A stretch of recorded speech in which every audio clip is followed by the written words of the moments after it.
Este es un mensaje del pastor John MacArthur, traducido y predicado en español para el mundo de habla hispana. Padre nuestro, realmente te agradecemos hoy por esta mañana y esta oportunidad de otro día para usar para tu gloria, para ser fructíferos y para alabarte.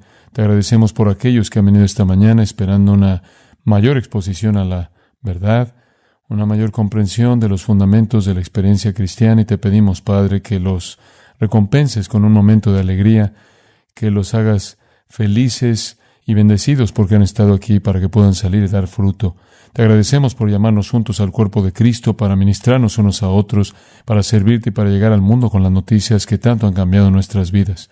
Que nuestro estudio de esta mañana nos ayude a poder hacerlo mejor. Oramos en el nombre de Cristo. Amén. Muy bien, estamos hablando de cómo funcionar en el cuerpo. Esta es nuestra sesión número 3. Si quieres sacar esa hoja y mirar la hoja, cómo funcionar en el cuerpo de Cristo. Ahora, hay un versículo muy importante en la Biblia, que sería el lugar para comenzar, y sería 1 Corintios capítulo 12 y versículo 13. Porque por un solo Espíritu fuimos todos bautizados en un cuerpo. En el momento en el que usted recibió a Jesucristo como Salvador, usted fue colocado en el cuerpo de Cristo. Seamos judíos o griegos, esclavos o libres, y a todos se nos dio a beber de un mismo Espíritu.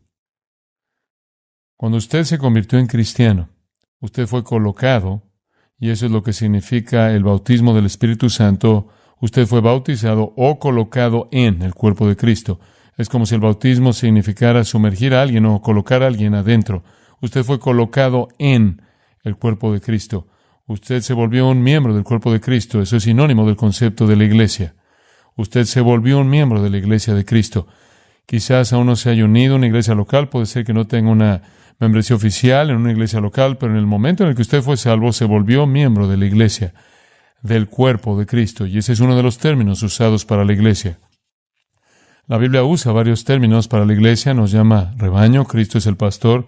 Nos llama pámpanos, y Él es la vid. Nos llama súbditos de un reino, y Él es el rey. Nos llama hijos en una familia, y Él es el padre. Hay muchas metáforas para la iglesia, pero una de ellas, y una que es única, es el concepto del cuerpo, que somos miembros del cuerpo de Cristo. Ahora, cuando entramos en la familia, entramos en ese cuerpo. Y 1 Corintios 12:14 dice, el cuerpo no es un miembro, sino muchos. Entonces, todos somos parte del cuerpo de Cristo. Ahora, esto ocurre en la salvación de usted. Entonces, el punto número 1 es comprender su salvación. Es muy importante que entendamos lo que sucedió cuando fuimos salvos. Quizás una manera sencilla de abordar esto sería que pasara a Efesios. Y acompáñeme al capítulo 2.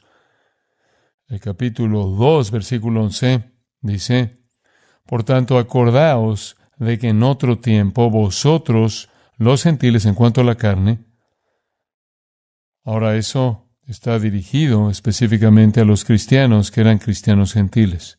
El versículo 12 dice que en aquel tiempo estabais sin Cristo, alejados de la ciudadanía de Israel y ajenos a los pactos de la promesa, sin esperanza y sin Dios en el mundo. Ahora esa es una imagen de un incrédulo. Sin Cristo, sin Dios, sin esperanza, sin promesa, vacío. Pero el versículo 13, ahora en Cristo Jesús, vosotros que en otro tiempo estabais lejos, habéis sido hechos cercanos por la sangre de Cristo. Usted una vez estuvo lejos de Dios, sin Cristo, sin esperanza, sin promesa. Pero en Cristo usted ha sido acercado, porque Él es nuestra paz, que de ambos pueblos hizo uno, y derribando la pared intermedia de separación. Es como si usted y Dios eran rebeldes, y Cristo tomara la mano de Dios y la suya y las uniera. Y a menudo, como usted sabe, alguien que es amado mutuamente por dos personas puede lograrlo. A veces tiene usted una madre y un padre que se distancian, y un niño que es amado por ambos puede ser el catalizador para volver a unirlos. Hay una gran historia que surgió de la Segunda Guerra Mundial. Los franceses y los alemanes estaban luchando. Los alemanes ocuparon una casa de campo y los franceses estaban tratando de tomar la casa de campo y se disparaban a lo largo del campo el uno del otro, y de repente uno de los soldados gritó: detengan el fuego, porque había un bebé gateando por el campo. De alguna manera había salido de la granja y, por supuesto, los alemanes vieron al pequeño bebé y tuvieron la misma respuesta. Y el resultado interesante de la historia fue que cesaron todos los disparos, y algún periodista, cuando escribió el interesante artículo en relación a ese incidente, dijo que un bebé había traído la paz. En un sentido real, eso es precisamente lo que sucedió con Jesucristo. Vino al mundo para traer paz entre los enemigos, Dios y el hombre. Y la razón por la que somos enemigos de Dios es porque Él es santo y nosotros somos pecaminosos, y eso nos aleja. Y Cristo viene y toma las dos partes y las une. Él es nuestra paz. Y la metáfora aquí es que es como derribar un muro que estaba entre nosotros. Y no se trata solo de entre nosotros y Dios, sino entre judíos y gentiles. Ahora, más adelante dice en el versículo 16 que Él desea reconciliar tanto a los judíos como a los gentiles con Dios en un solo cuerpo por la cruz. Entonces, judíos y gentiles se unen, y luego ambos en la iglesia se unen con Dios, y la cruz logra esto.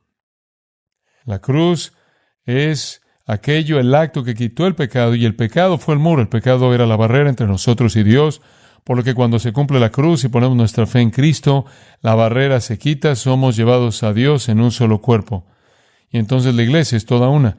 Si usted es bautista, presbiteriano, episcopal, cualquiera que sea su denominación, si usted ama al Señor Jesucristo y ha nacido de nuevo, usted es uno en el cuerpo de Cristo. En 1 Corintios 6, 17 dice: el que se une al Señor, un espíritu es con Él. Entonces, todos aquellos que están unidos a Cristo son uno en Cristo. Ahora, en el capítulo 4 de Efesios, el versículo 17 habla un poco acerca de nuestra vida antes de que fuéramos cristianos. Esto digo pues, y requiero en el Señor que ya no andéis como los otros gentiles. ¿Cómo andan los otros gentiles? ¿Cómo actúan las personas que no son salvas? En la vanidad de su mente, teniendo el entendimiento entenebrecido, ajenos de la vida de Dios por la ignorancia que en ellos hay, por la dureza de su corazón. Están más allá de lo que pueden sentir. En otras palabras, sus conciencias ya no los controlan realmente. Han cauterizado su conciencia, la han desobedecido durante tanto tiempo que tiene poco efecto. Así que esa es la imagen de una persona inconversa. Camina como los paganos en la vanidad de su mente, él es guiado por sus propios pensamientos. Su entendimiento está oscurecido, realmente no puede conocer la verdad. Está alejado de la vida de Dios, espiritualmente muerto. Su corazón está ciego, no tiene ningún sentimiento hacia Dios, etc. Se entrega a las cosas malas, una forma de vida sin refreno a la inmundicia, a la codicia y todo eso. Mas vosotros no habéis aprendido así de Cristo. Cuando usted recibe a Cristo, comienza una vida completamente nueva, y todo eso deja de existir en la nueva vida en Cristo. Entonces hay una transformación tremenda. Otro pasaje en Efesios 2, para verlo, capítulo 2, versículo 1. Efesios 2:1 dice: y Él os dio vida a vosotros cuando estabais muertos en vuestros delitos y pecados. Antes de ser cristiano, usted estaba muerto. No físicamente muerto, sino espiritualmente muerto. Y cuando hablamos de muerte espiritual, nos referimos a la incapacidad de responder a Dios. Recuerdo que un día, cuando estaba sentado en mi oficina, un niño entró corriendo y dijo: por favor, venga aquí a la calle, mi madre necesita ayuda, nuestra hermanita acaba de morir. Y aquí en Roscoe Boulevard, a una media docena de casas o algo así, me apresuré caminando por la calle y entré y había un bebé, una bebé hermosa, una bebé creo que de unos 4 meses, acostada en la cama, tan azul como podía estarlo, muerta como una piedra, y la madre estaba llorando y sollozando, y no había ninguna explicación hasta donde ella sabía sobre cómo murió la bebé.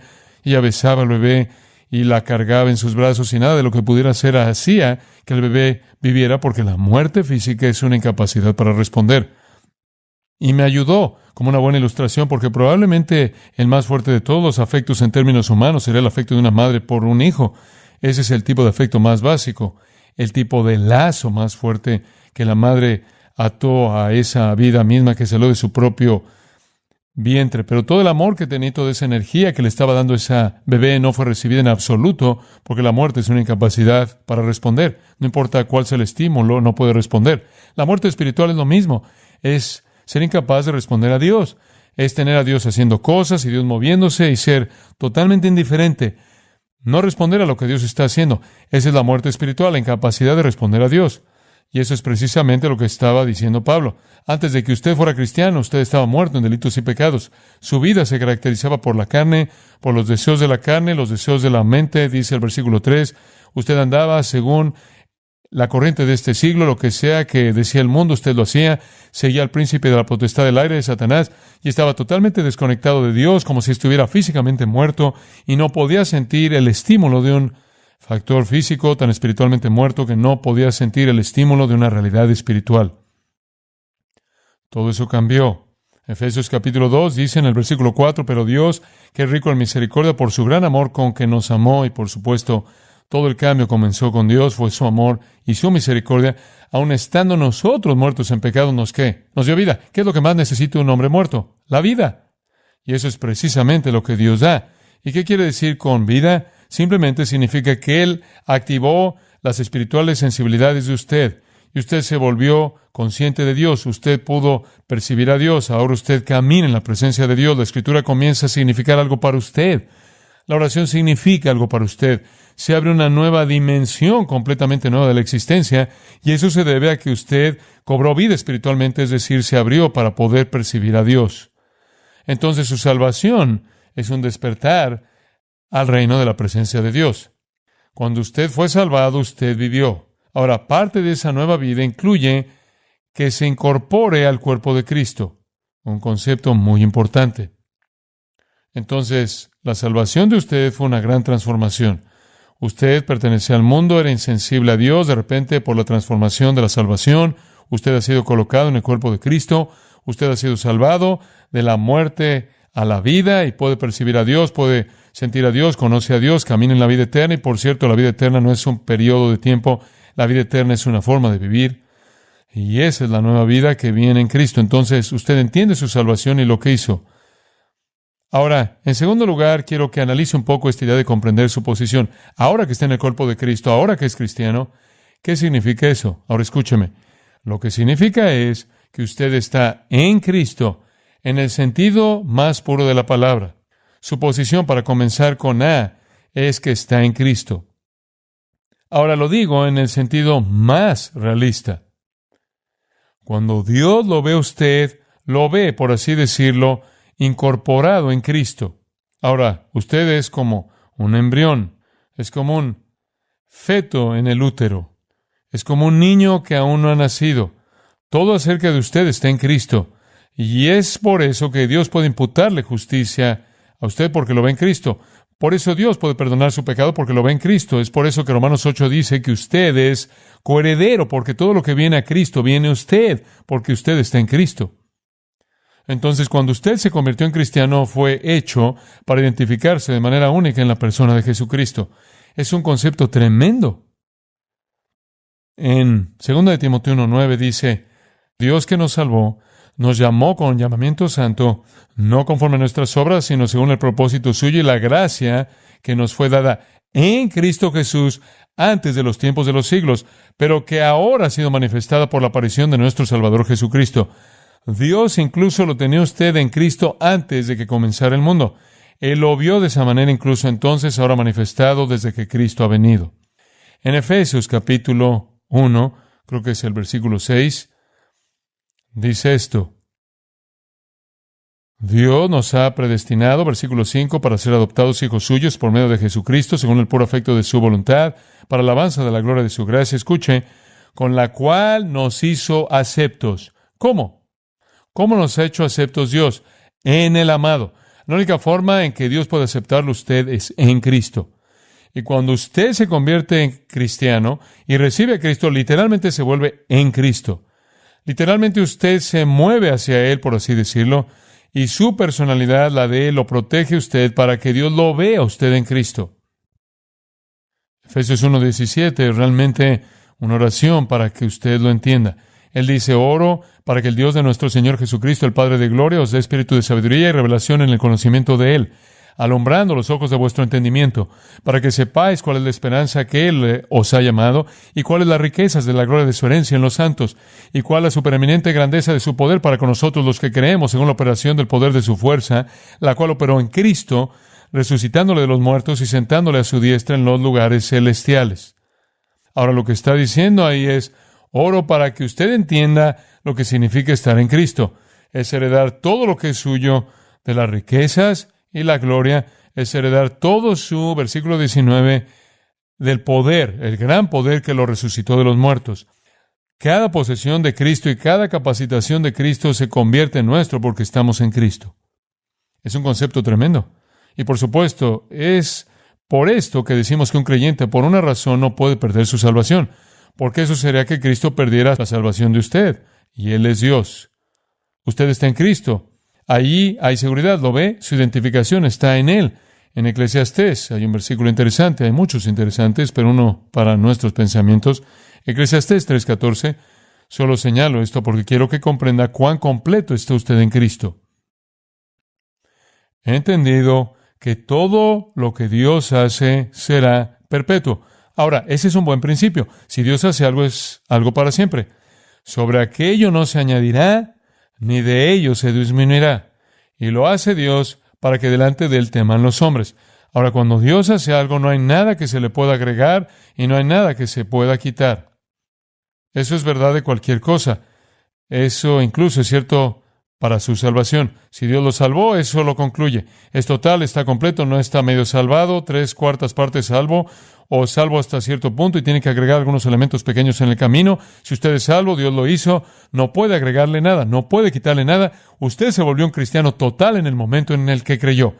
Como usted sabe, cuando un bebé nace en el mundo, no nace como un renacuajo, no aparece y de repente a los 3 meses le brota un brazo derecho y luego de repente a los 6 meses sale una pierna y muy pronto tiene usted una pequeña cosa parecida a un sapo. No, los bebés vienen al mundo desde que son lo más pequeño, vienen con todas las partes, ¿verdad? Tiene todas las partes simplemente se hacen más grandes, eso es todo. Cuando usted se convierte en cristiano, no es un renacuajo espiritual con solo una pequeña cola ondulada, y a medida que madura saca las partes nuevas. Usted es un cristiano total. La única pregunta es el proceso de crecimiento. ¿Entiende lo que quiero decir? Es solo un proceso de desarrollo de lo que ya es, porque está completo en Él. Colosenses 2:10 dice, y vosotros estáis completos en Él. Segunda de Pedro 1:3 dice que usted tiene todas las cosas que pertenecen a la vida y a la piedad.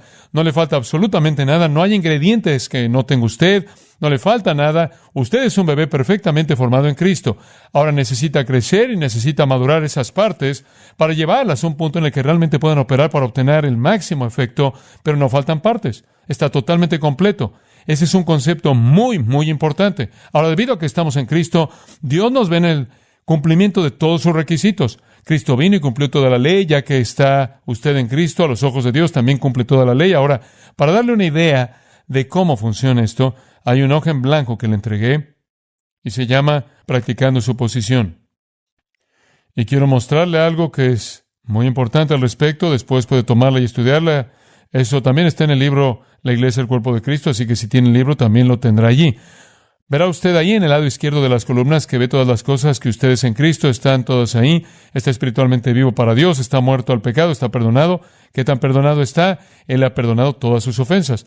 Es justo, es un hijo de Dios, es posesión de Dios, heredero de Dios, bendecido con todas las bendiciones espirituales en los cielos. Usted es ciudadano celestial, es siervo de Dios, tiene vida nueva, está libre de la ley, crucificado al mundo, es una luz para el mundo, victorioso sobre Satanás, está limpio, es santo, sin culpa, es libre, está en Cristo, está seguro en Cristo, es poseedor de paz, es uno, está en gracia, está en comunión, está gozoso, es habitado y guiado por el Espíritu, ha sido dotado por el Espíritu, está capacitado para el servicio y tiene amor. Eso es muy emocionante, ¿no? Eso es lo que usted es. A los ojos de Dios, esa es su posición. Ahora la otra columna le dice cómo vivir a la altura de su posición. Esa es su práctica. Ya que está espiritualmente vivo para Dios, viva la vida.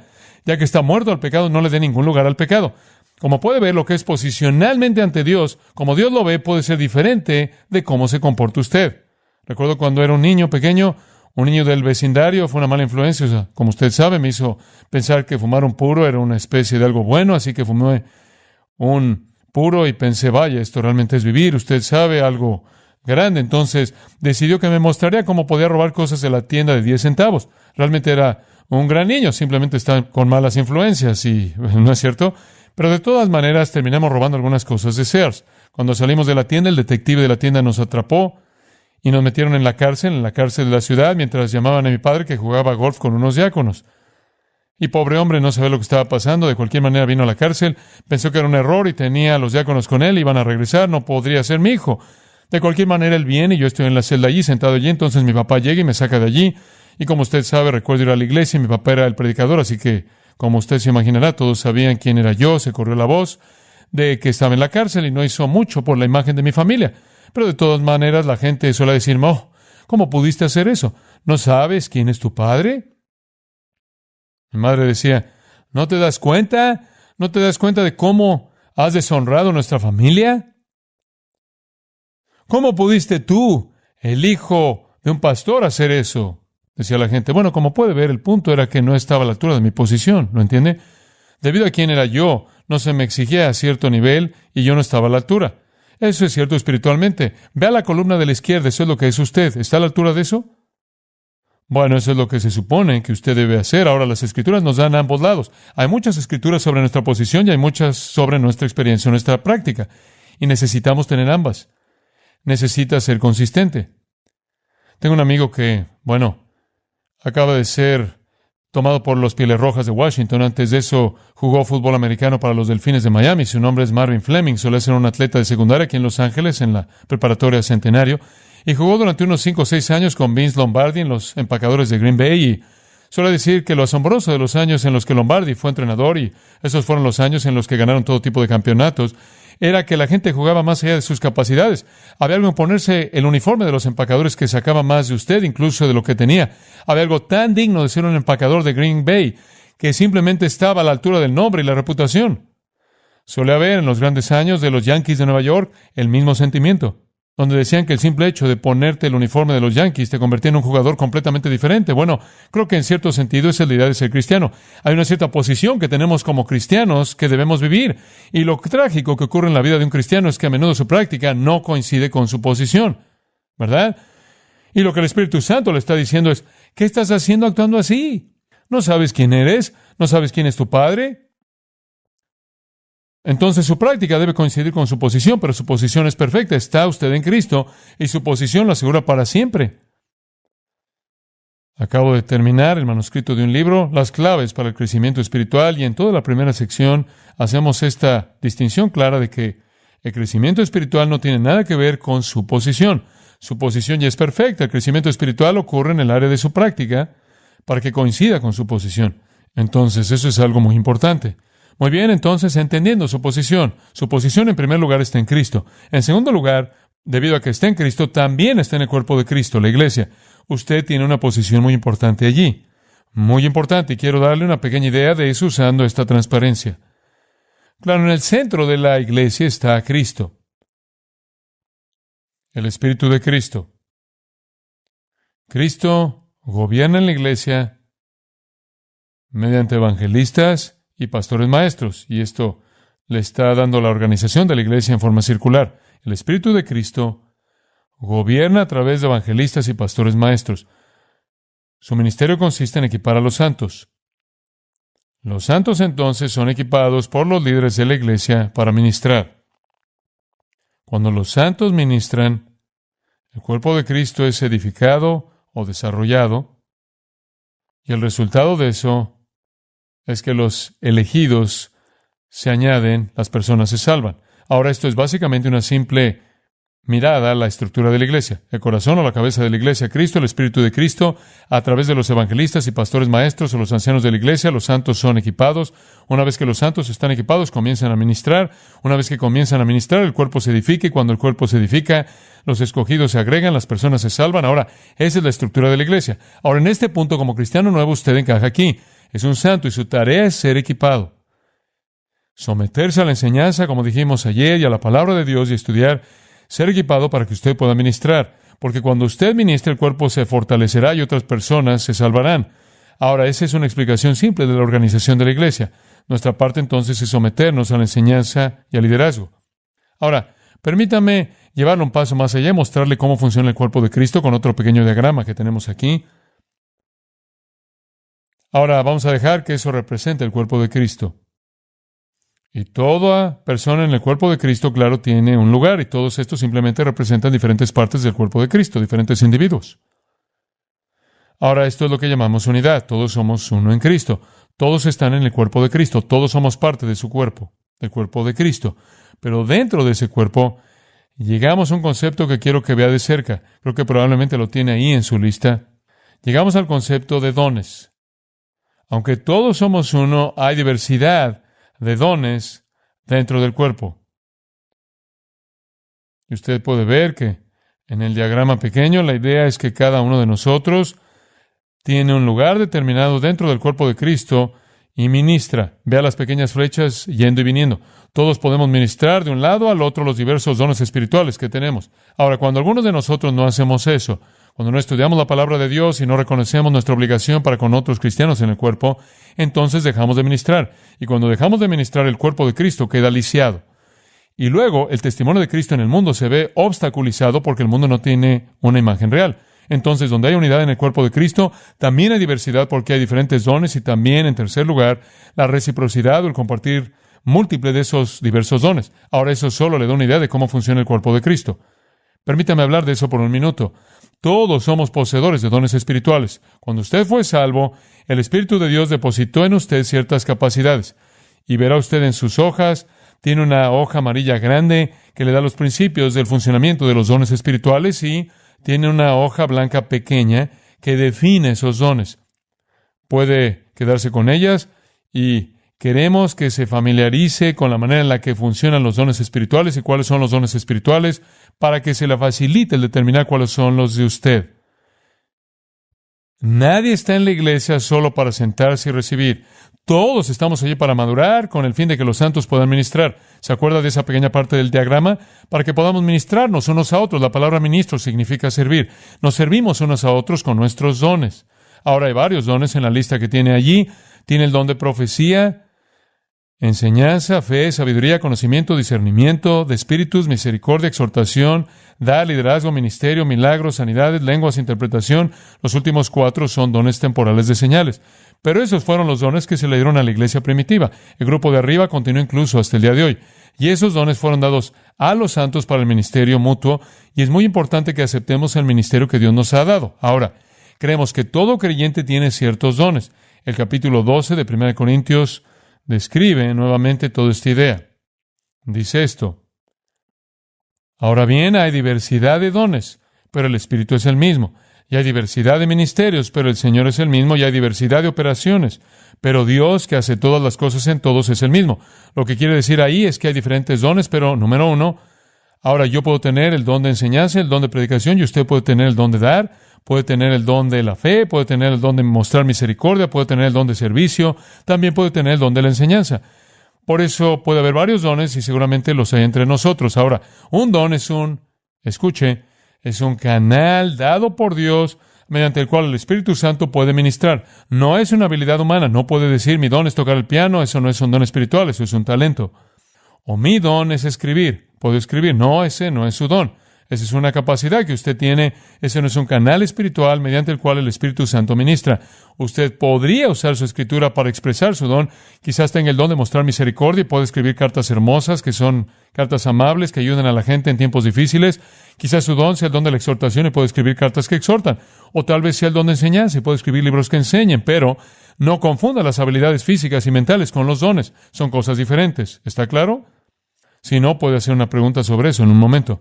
Pero usted tiene dones espirituales. Ahora, no solo son dones diferentes, y todo creyente los tiene, según el versículo 11, todas estas cosas las hace uno y el mismo Espíritu, repartiendo a cada uno en particular como Él quiere.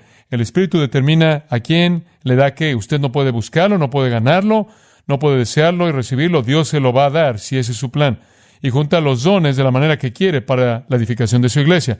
Pero no son solo dones diferentes. El versículo 5 dice que hay diferentes maneras de ejercerlos. Hay diferentes formas en las que se ejercen esos dones. Por ejemplo, en nuestra iglesia tenemos muchas personas con el don de enseñanza, muchas de ellas, pero no todos se ponen de pie aquí y enseñan, porque hay diferentes formas en las que se puede administrar el mismo don. Solo usando a Brad como ilustración, Brad parece tener el don de enseñanza. Creo que él piensa que lo tiene y creo que nosotros también.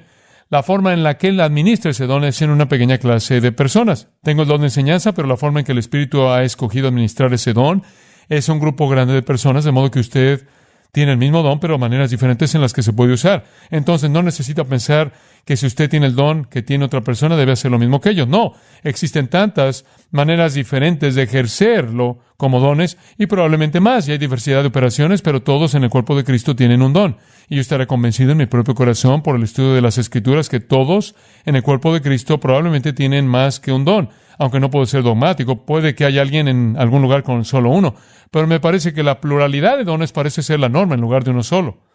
Y el don en cualquier punto dado que se usa de manera más dominante puede ser el que más se necesite en una situación dada. Pero todos tenemos dones espirituales y esas son capacidades a través de las cuales el Espíritu Santo puede ministrar a su cuerpo. Mi don no es para mí, es para usted. Mi don de enseñanza no me hace ningún bien, le hace bien a usted. Los dones de usted me hacen bien. Como puede ver, es un intercambio. Entonces, esos son muy importantes. Ahora, además de los dones espirituales y el reconocimiento en el cuerpo de Cristo de que usted tiene que funcionar en esa área, necesita conocer su don y necesita usar su don, también está el área de la comunión. Es muy importante que entendamos que debemos tener comunión. Ahora, cuando hablamos de comunión, no siempre tenemos a todos pensando en lo mismo, así que permítame solo mencionar lo que significa. No solo debemos ministrarnos unos a otros en dones espirituales, no solo debemos compartir esos dones, sino que la comunión significa que intercambiamos una preocupación mutua y nos preocupamos unos por otros. Por ejemplo, el Nuevo Testamento dice, confesad vuestras ofensas unos a otros. Usted podría simplemente estudiar el Nuevo Testamento, encontrar todos los unos a los otros, edifíquense los unos a los otros, reprendeos los unos a los otros, exhortaos los unos a los otros, restauraos los unos a los otros, amaos los unos a los otros, orad los unos por los otros, edificaos los unos a los otros. Todos esos unos a los otros son responsabilidad de un cristiano para con su hermano y su hermana cristianos. Entonces, no solo debemos ministrar nuestros dones, sino que también debemos expresar esa comunión mutua de un lado a otro, algo muy importante. Entonces, cuando usted se volvió cristiano, entró al cuerpo de Cristo. Usted está en Cristo posicionalmente, de tal manera que todo está asegurado y usted es perfecto posicionalmente. Su práctica debe estar en armonía con eso. Cuando usted se volvió cristiano, no solo estaba en Cristo, sino que estaba en el cuerpo de Cristo. Y como un miembro de un cuerpo, deben funcionar juntos. Un cuerpo que no coopera consigo mismo es espástico y es un cuerpo deshonroso. Lo vemos y sentimos lástima por él. Un cuerpo que coopera es algo hermoso. Vemos un deportista que está bien coordinado y calificado y decimos, ¿no es algo tremendo ver el desarrollo? Y estamos entusiasmados con alguien que está bien coordinado. Bueno, también es cierto en el ámbito espiritual. Nuestro testimonio en el mundo depende del tipo de presentación que hagamos del cuerpo de Cristo al mundo. Un cuerpo en funcionamiento que coopera donde el pie y la mano están haciendo las cosas que se supone que deben hacer y no están parados diciendo ojalá fuera la nariz y demás. Ese es el problema de 1 Corintios 2. Entonces, donde hay cooperación habrá testimonio y un ministerio eficaz. Y después, además de los dones mutuos que usamos en el cuerpo, somos responsables unos por otros para asegurarnos de que estamos viviendo el tipo de vida que deberíamos vivir. Queremos edificarnos unos a otros, orar unos por otros, aconsejarnos unos a otros, reprendernos unos a otros si es necesario, confesar nuestras ofensas, etcétera, etcétera, etcétera. Esas son las responsabilidades del creyente en el cuerpo. Ahora, la clave, el último detalle pequeño en su nota ahí, la clave de todo, creo, es el amor. Donde existe amor en el cuerpo de Cristo, todos estos ministerios van a funcionar. Y yo añadiría que el amor solo existe donde hay humildad. El amor solo existe donde hay humildad verdadera. Y realmente necesitamos tener un sentido de humildad y creo que solo proviene de conocer a Dios, conocer a Cristo. Y cuando vemos lo gloriosos que son, entenderemos lo bajos que somos y ese es el comienzo de la humildad real. Y donde somos humildes podemos ministrar a otras personas. Muy bien, eso es solo una introducción básica a cómo usted funciona en el cuerpo. Y ahora vamos a pasar algunas preguntas por un tiempo, así que en este punto les toca a ustedes. Audiencia. Una cosa que hace el cuerpo, y lo hacemos juntos, es adorar. ¿Podrías explicar dos cosas? ¿Qué es la adoración y por qué la hacemos los domingos? John. Adorar es simplemente alabar a Dios. Puede adoptar muchas formas diferentes. Cualquier forma en la que alabes a Dios es adoración.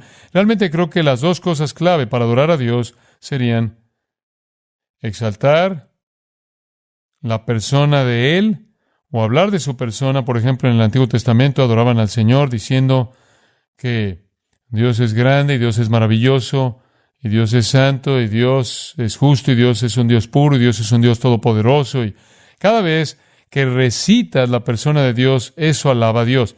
Eso en un sentido es adoración. Otro aspecto de la adoración es simplemente recitar la persona de Dios y pensar en la persona de Dios y meditar en la naturaleza de Dios, sino en las obras de Dios.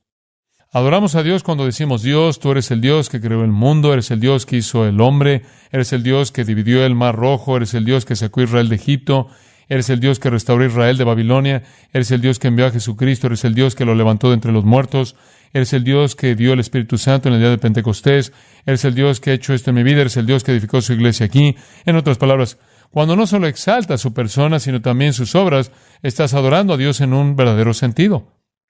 La adoración es algo simple, entonces, es simplemente nuestra concentración en la persona y las obras de Dios. Y claro, el corazón del que proviene la adoración debe ser un corazón puro. Dios acepta nuestra adoración cuando proviene de un corazón puro. Tú no puedes decir, bueno, Dios, quiero decirte lo maravilloso que eres y lo agradecido que estoy por ti, mientras que albergas pecado en tu vida. Eso es burlarse de Dios. Por lo tanto, la adoración debe provenir de un corazón puro. La adoración en las Escrituras puede incluir muchas cosas. Puede incluir la lectura de las Escrituras. Tenemos ilustraciones de eso. Puede incluir la oración. La adoración puede incluir cantar.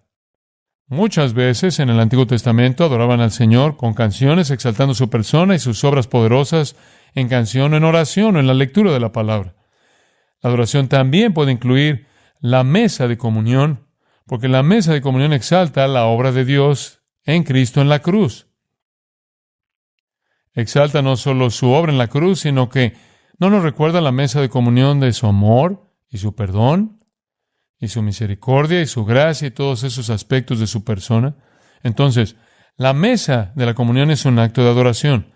Puedes adorar a Dios solo, puedes adorar a Dios en un grupo, puedes adorar a Dios con un grupo de cualquier tamaño. La adoración no es vitrales y música de órgano, la adoración es la actitud de tu corazón alabando a Dios por quien es, por lo que ha hecho. Ahora, la razón por la que los cristianos adoran los domingos es simplemente porque el domingo fue el día en el que el Señor Jesús resucitó de entre los muertos.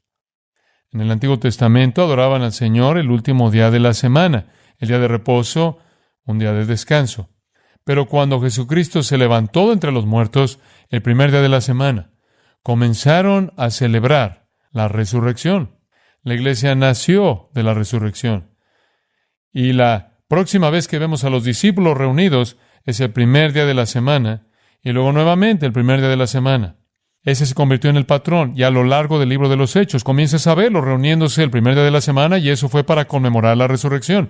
La ley del día de reposo del Antiguo Testamento fue apartada para Israel para su descanso. Es interesante que a pesar de que estén los 10 mandamientos, el único de los 10 mandamientos que nunca se repite en el Nuevo Testamento es el mandamiento a guardar el día de reposo. Más que un día de descanso, el domingo cristiano es un día de recuerdo de la resurrección de Cristo de entre los muertos. Y hay mucha evidencia en el Nuevo Testamento de que la primera iglesia se reunía para la adoración colectiva el primer día de la semana, y entonces aceptamos eso, pero ese es simplemente el día tradicional. Nuestra adoración a Dios debe ocurrir todo el día, todos los días, los 7 días de la semana. Y realmente no importa, estás tan involucrado en adorar al Señor hoy, el sábado por la mañana, como lo estarás el domingo por la mañana. No hay nada sagrado en particular sobre el día, es simplemente un día que se estableció debido al recuerdo de su resurrección. Audiencia, me gustaría hacer 2 preguntas. Una es, ambas son de dones espirituales, y me preguntaba, ¿hay conflictos entre los diferentes dones espirituales? John, ¿a qué te refieres con conflicto? Audiencia, quiero decir, ¿tienes problemas si tuvieras un exhortador y un maestro? John, bueno, puede que tengas problemas. Tienes problemas donde quiera que tengas gente, como tú sabes, pero donde sea que estemos hay problemas. Pero la idea del don espiritual es simplemente que el Señor usa ese don en unidad, de manera unificadora. Por ejemplo, tu don espiritual puede operarse de manera carnal, en la carne. Entonces vas a tener problemas. Pero si andas en el Espíritu y el Espíritu ministra a través de ti y el Espíritu también ministra a través de todos los demás, entonces habrá una unidad que creerá el mismo Espíritu. Pero vendrá la discordia. Por ejemplo, a menudo nos damos cuenta de que una persona tiene un problema y van a haber 3 personas diferentes tratando de decirle a esa persona qué hacer. Y van a tener 3 perspectivas diferentes sobre las cosas y todo se confunde. Esto nos ha ocurrido muchas veces y nos damos cuenta de que entonces alguien está fuera de sintonía con el Espíritu Santo porque el Espíritu Santo no es el autor de la confusión. Entonces puede ser que si usaras tu don de una manera carnal sin caminar realmente en el Espíritu, podrá haber confusión, pero si el Espíritu Santo realmente está operando a través de esos dones y nos entregamos a Él, entonces habrá unidad. Se llevará a cabo una unificación. Lo que tienes que hacer es no preocuparte por cuál es tu don, solo preocuparte por caminar en el Espíritu, vivir una vida controlada por el Espíritu, confesar tu pecado y entregarte a Él, y el Espíritu Santo operará el don a través de ti, lo sepas o no. Y luego, cuando comienzas a reconocerlo, en cierta manera puedes beneficiarte de la bendición. Audiencia, Hay otra pregunta sobre esto que me interesa y es esta. Si tienes más de uno, ¿uno sería más predominante? John, es posible que lo sea, no sabemos por las Escrituras. La Escritura no nos da toda la información sobre los dones espirituales, pero podría ser que un don sea más predominante. Pero es difícil medir lo que queremos decir con predominante. Por ejemplo, un don de hablar parece ser un don más dominante que uno que no es un don de hablar, como mostrar misericordia o algo así, pero no es más importante. Y podría ser que no se use en términos de oportunidad y tiempo.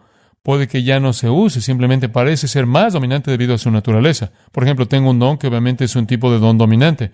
En otras palabras, me pongo de pie y le digo a todos estas cosas y eso tiende a dominar. Donde puede haber muchos de ustedes aquí esta mañana que tienen otros dones y yo ni siquiera puedo ver esos dones porque son solo dones ministeriales en lugar de ser dones vocales. Eso no hace ninguna diferencia entre ellos en términos de utilidad o en términos de frecuencia. Ahora, en la vida de un solo individuo puede haber variaciones. Puede ser que en algún momento de mi vida le sea más útil a Dios en el don de la enseñanza y otras veces en las que le sea más útil a Dios en el don de la administración.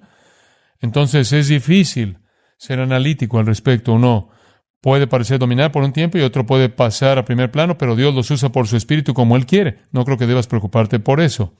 Audiencia, entiendo acerca de la salvación, que tenemos salvación, no la perdemos, pero me han preguntado en Mateo 24, versículo 10, donde dice que muchos se apartarán en los últimos días. ¿Eso se está refiriendo a los cristianos? John. Bueno, veámoslo. Mateo 24, 10, simplemente abran sus Biblias para que nos aseguremos de que tenemos el contexto correcto. Y claro, aquí estás hablando de el tiempo de la tribulación, entonces la iglesia ya se ha ido para este tiempo, fuera del mundo. Muchos tropezarán entonces y se entregarán unos a otros y unos a otros se aborrecerán. Y por haberse multiplicado la maldad, el amor de muchos se enfriará.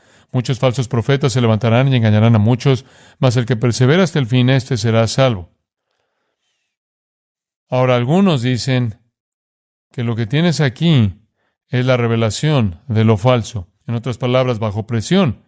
Las personas que se adhirieron al cristianismo durante el tiempo de la tribulación, bajo la presión del ataque de la bestia y cualquier otra cosa, comienzan a caer. Otros dicen que es una referencia directa a Israel. Por ejemplo, en la primera mitad de la tribulación habrá un pacto entre Israel y el anticristo. Y todo será pacífico y maravilloso y tal vez haya una reconstrucción de la religión en Israel. Y ellos van a estar adorando en su templo de nuevo y de repente la bestia viene a la mitad de la semana y destruye esa cosa. En el versículo 15 se lleva a cabo la abominación desoladora y podría ser que en ese momento los que realmente no son seguidores de la verdad, aquellos que realmente no son creyentes en Dios se manifestarán porque van a desertar. Así que no creo que se refiere ahí a los cristianos, creo que se refiere a aquellos que se han apegado a sí mismos y puede ser Israel, así como la posibilidad de estar apegados al cristianismo. Audiencia. Bien, tenía una pregunta más y era sobre reprender a un hermano y acudir a él con amor. Digamos que está en pecado, tiene problemas y tratar de ayudarlo a salir de sus problemas y él, si él es obstinado, simplemente él no está buscando ayuda ni la quiere. ¿Cuál es mi responsabilidad o la de otra persona en ese momento? John, si lo reprendes y él no confiesa el pecado y se aparta del pecado, entonces sigues el patrón de Mateo 18, tomas 2 o 3 testigos, si no lo escucha, entonces se lo dices a la iglesia, que significa que puedes contárselo a un grupo de cristianos, a los ancianos de la iglesia, y ellos deben ocuparse de ello. Si no se ocupan de eso, entonces dice que lo tratas como un pagano y un recaudador de impuestos. Mateo 18. Sáquenlo. El otro pasaje que indica eso sería que si él responde en algún punto del proceso, entonces lo amarías y lo restaurarías como un hermano. Gálatas capítulo 6, pero si él no responde, entonces lo rechazas. Segunda de Tesalonicenses 3 tiene el mismo problema. Si tu hermano no hace lo correcto, entonces lo amonestas como un hermano, pero rompes tu comunión con él. Muy bien, audiencia. De regreso a los dones espirituales, cuando estás hablando de milagros, sanidades, lenguas, interpretación de lenguas, siendo de la iglesia de antes, porque conozco a mucha gente, como sabrás, que creen que es como sabrás. ¿Tienes alguna prueba, versículos bíblicamente para probar que no es relevante hoy día? John, lo que sugeriría al respecto para que no nos involucremos demasiado en esto es que tenemos una cinta sobre milagros, sanidades y lenguas, y creo que si consigues eso, realmente te va a dar una respuesta completa y te va a ayudar a poder hablar con la gente sobre eso. Muy bien, milagros, sanidades y lenguas. Audiencia. Sobre la disposición de apropiarse de esas cosas que son nuestras, en varias ocasiones Jesús dijo en Mateo 13, hablando de las parábolas, y también en Mateo 25, hablando de las parábolas de los talentos, Él dijo, porque a cualquiera que tiene se le dará y tendrá más, pero al que no tiene, aun lo que tiene, le será quitado. ¿Implica eso de alguna manera que podríamos tener dones espirituales, pero debido a nuestra falta de voluntad para usarlos, Jesús los quitaría? John, generalmente el principio podría usarse para aplicarse a eso, si lo tomas en su sentido más general. En realidad, no se refiere tanto a quitar dones como a quitar recompensas. Ese es el punto de la parábola, pero si la tomaras en un sentido general, podría significar que si no usas tu don por suficiente tiempo, se atrofiaría hasta el punto en que simplemente no lo usarías, no podrías usarlo. Estoy seguro de que esa sería una posibilidad, pero creo que eso sería únicamente a partir de este pasaje en un sentido muy, muy general. Audiencia, ¿por qué o es necesario unirse a una iglesia local? John, esa es una buena pregunta. ¿Por qué es necesario unirse a una iglesia local? Por muchas razones. Número uno, dice en Hebreos 10:25, no dejando de congregarse como algunos tienen por costumbre, y mucho más cuanto veis que aquel día se acerca. Aquí hay un mandato para asistir a la asamblea de cristianos, muy importante. De tal manera que debemos estar involucrados en una asamblea de cristianos. Ahora, desde el punto de vista del argumento histórico, voy a profundizar. Nunca se ve en el Nuevo Testamento un cristiano que no pertenece a una asamblea local. No existe algo así en el Nuevo Testamento. Cada uno de ellos pertenecía a alguna asamblea local. Y eso se convierte en el patrón. Y sabemos que tenían listas en esas asambleas locales de la gente. Había, por ejemplo, que Pablo le escribió a Timoteo y le habló de una lista de viudas, que tenían una lista real de viudas. Sabemos que hubieron entre las iglesias cartas de recomendación enviadas recomendando a un miembro a otra iglesia cuando dejaba una determinada zona. Así que sabemos que tenían registros y listas de las personas que estaban en sus congregaciones. Y no existe cosa tal en el Nuevo Testamento como un cristiano que no pertenece a alguna asamblea local. Ahora, más allá de la declaración de las Escrituras y más allá del argumento de la historia, tenemos en tercer lugar el hecho de que Hebreos 13 dice que todos los cristianos deben someterse a los líderes sobre ellos. Y sabemos que Cristo gobierna a través de la asamblea local, la iglesia.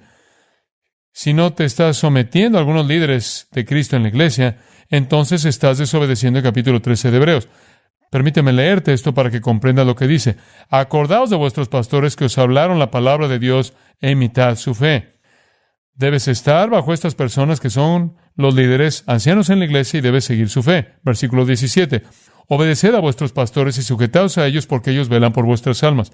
Aquí nuevamente tiene la declaración de que la congregación debe estar sometiéndose a los ancianos y líderes. Y se supone que estarás en una congregación local para poder hacer eso. Ningún cristiano es una ley en sí mismo, simplemente autónomo, corriendo por todos lados. Todos ellos históricamente estaban en una congregación local. La Biblia dice, no dejen de congregarse, debemos reunirnos en la primera iglesia. Seguramente se reunían el primer día de la semana, con toda seguridad, y probablemente otras veces durante la semana para tener comunión. Y la razón por la que hacemos esto es porque Hebreos 10 dice que nos estimulamos unos a otros al amor y a las buenas obras. Cuando te mantienes alejado, te enfrías. Necesitas esa presión de grupo, por así decirlo, ese estímulo espiritual que proviene de la comunidad de cristianos. De hecho, en los primeros años de la primera iglesia se reunían todos los días. Audiencia. En muchos casos la gente está un poco confundida y entra en esta área de amonestación de no dejar de congregarse. ¿Qué es una definición adecuada? Una asamblea local o una iglesia local. Algunas personas piensan que estar a 5 millas, 10 millas, tienen ideas muy definidas. John, sí, creo que cada vez que los cristianos se reúnen en una comunidad local, pueden constituir una iglesia. Una iglesia es un lugar donde hay ancianos, donde hay maestros, donde hay una congregación. Si son 2 cristianos en una isla desierta, eso es una iglesia, eso es una asamblea local. Si hay 5,000 cristianos en una iglesia, esa es una iglesia. Es muy difícil definir eso debido a las denominaciones en diferentes iglesias. Entonces, lo importante que hay que entender es que eres miembro del cuerpo total de Cristo y debes unirte a una asamblea local. Fragments of the time when our hearts beat in rhythm like a metronome so gentle. The echoes of laughter still linger in the air as I trace the fading lines of our story. In this symphony of moments, I hear the melody of a love once glorious and gory. Oh, the rhythm of our hearts, a song so bittersweet. A dance of passion and pain where the past and present meet. In the silence, I hear your voice calling out to me. An instrumental intro to a love that's yet to fully set me free. In the canvas of my mind, I paint the memories in art pop hues. In these shades of love, where the colors of our souls intertwine subdued. Through the lens of time, I see the beauty in the chaos that we've been. A masterpiece of love, a dance of shadows where the light begins to dim. Oh, the rhythm of our hearts, a song so bittersweet. A dance of passion and pain where the past and present meet. In the silence, I hear your voice calling out to me. An instrumental intro to a love that's yet to fully set me free. In the canvas of my mind, I paint the memories in art pop hues. In these shades of love, in these shades of love, where the colors of our souls intertwine subdued, subdued. Through the lens of time, I see the beauty in the chaos that we've been. A masterpiece of love, a dance of shadows where the light begins to dim. Oh, the rhythm of our hearts, a song so bittersweet. A dance of passion and pain, where the past and present meet. In the silence, I hear your voice calling out to me. An instrumental intro to a love that's yet to fully set me free. In the quiet corners of my memories, where the dust has started to settle, I find fragments of a time when our hearts beat in rhythm, like a metronome so gentle. The echoes of laughter still linger in the air as I trace the fading lines of our story. In this symphony of moments, I hear the melody of a love once glorious and gory.